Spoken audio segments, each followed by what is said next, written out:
Hello বন্ধু বান্ধব, গ্রামে আসলাম। গ্রামে আইসা প্রচুর গরম। এই গরমে ভাই বাদার সব খালি গায়ে দাঁড়ায় রয়েছে।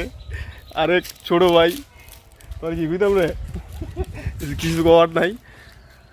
হাঁটতে হাঁটতে দেখি এক ছোট্ট এক টিনের ঘর। টিনের ঘরটা দেখাই। জঙ্গলে আইসা, জঙ্গলে জঙ্গল মে মাঙ্গল।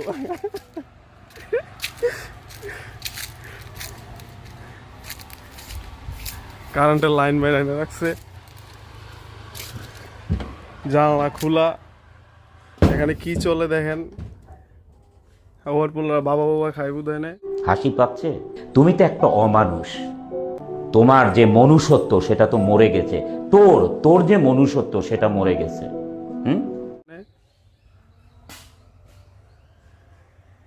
কি বালিশ বুলিশও আছে।